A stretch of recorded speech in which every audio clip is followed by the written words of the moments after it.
Hey everybody, there's not much wind today, so it's a good day to record a video.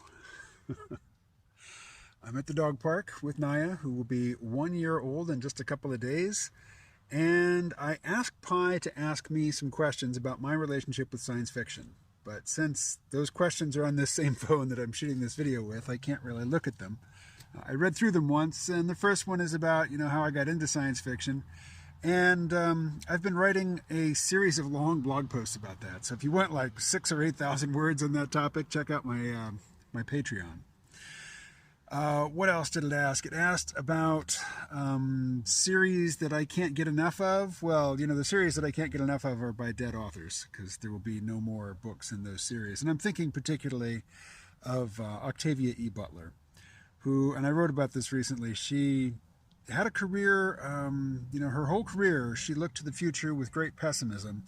All of her stories take place, not all, but most of her stories, and certainly her long science fiction novels, either take place after the collapse of civilization or in a period where civilization is like half collapsed, where some people are living okay, but for others it's just a lawless, barbarous wasteland.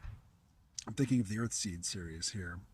And then the last thing that she published before she died was a novel called Fledgling, which was about a young vampire of sorts. But like every other Octavia Butler character, the vampire was a human-looking but not really human entity that gathered a community of humans around it, or around her, I should say, and basically was the nexus of this superorganism of mostly humans, but other creatures as well. Most notably herself, the vampire, or Ina, in this case.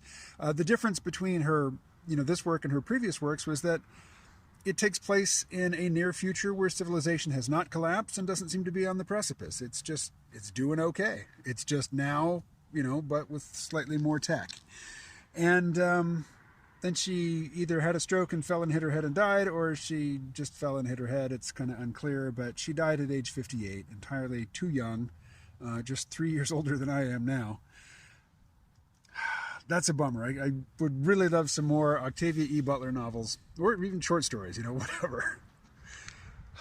But of people who are currently alive, this is just a guilty pleasure. I mean, I can't recommend it, as literature or even good speculative fiction. It's just fun character stuff. But the Commissar Kane books from the Warhammer 40K universe written by Sandy Mitchell are just a whole bunch of fun. And I take them in as audiobooks. And the audiobook performances are just excellent. But of something that's more substantially sci-fi or even SF, speculative fiction, I just finished listening to the audiobook by M.R. Carey. It's called Infinity Gate. And the premise is, the stars are just too damn far away. The whole interstellar space opera empire thing's just not happening. But hey, guess what? The barriers between universes are very permeable and easy to pass through once you know the trick of it. And so there's an infinite number of Earths that you can go and visit. A lot of them have human civilizations on them. Most don't. A lot of them have civilizations from roughly humanoid-looking bipedal, big-brained critters that evolve from other things, sometimes mammals, sometimes birds, sometimes reptiles. But there are these large pan-dimensional or cross-dimensional political organizations, and one of them, the main one in this story, what's it called? It's not coming to mind, but I'll put it up on screen. And it's a story about a woman from an alternate Earth, not our Earth, but she's human, and their Earth is pretty much wrecked. Environmental collapse is almost complete, and from, too many fossil fuels and whatnot. Resources have all been extracted and squandered, and resource conflicts and wars have wrecked what's left. And she figures out how to escape to, other worlds. Now, initially, she wants to go to unpopulated worlds and just gather resources and bring them back, not here, because she's not from our world, but bring them back to her world and basically, save the day. Free, limitless energy and material resources, to keep the game going on her world. But by the time she got the whole, interdimensional travel thing worked out, her world was done. But she goes to another one that's pretty much like it, and meets up with a character who is unsavory, and basically, she kind of falls in love with him and reveals her secret, and his plan is to steal the tech from her and get rich. She's looking to save the world, and he's just looking to get rich because he's a poor kid, basically, from the streets of, I think it's Lagos, Nigeria, but it could be like an alternate version. I mean, it surely is an alternate version. None of these stories, as far as I know, or none of these planets that are involved in this series are set on our Earth. Anyway, M.R. Carey, he's best known for writing The Girl with All the Gifts. And I have listened to and enjoyed a 3-book or 3-novel series by him that starts with The Book of Coley. And that's another like post-collapse, but hundreds of years in the future sort of thing. And it's a lot of fun. But more than fun, it's thoughtful.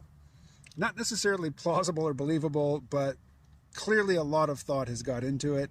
And the characters are compelling. And, I'll be taking in all of his new stuff, going forward. I've not actually read The Girl with All the Gifts or even listened to the audiobook. I've seen the movie, but I'd like to take in the sequel. And I know that the sequel will include, it will be a sequel to the book, not a sequel to the movie. So I'd like to go back and take in the book of The Girl with All the Gifts. And I've found over the years that if I see a movie first and then read the novel that it's based on, I can enjoy both. Whereas if I read the novel first and then see the movie, I tend not to like the movie.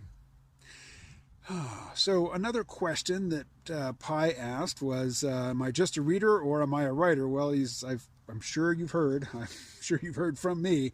I've recently completed a science fiction novel.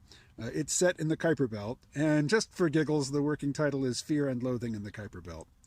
I've set the completed first draft aside to let it settle for a bit before I come back to revise it and edit it and then, get it ready for publication. So in the meantime, I've been writing a lot of stuff for my Patreon and for my Substack. So links in the description. All right. I didn't answer all 5 questions. I can't remember all 5 questions, but I will put the questions in the video description. And if you want to give answers, to those questions from your perspective, I would be interested in reading them. All right. Catch you later.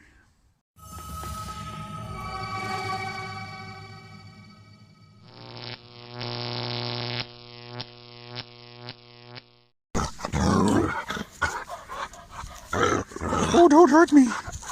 Don't hurt me, big dog.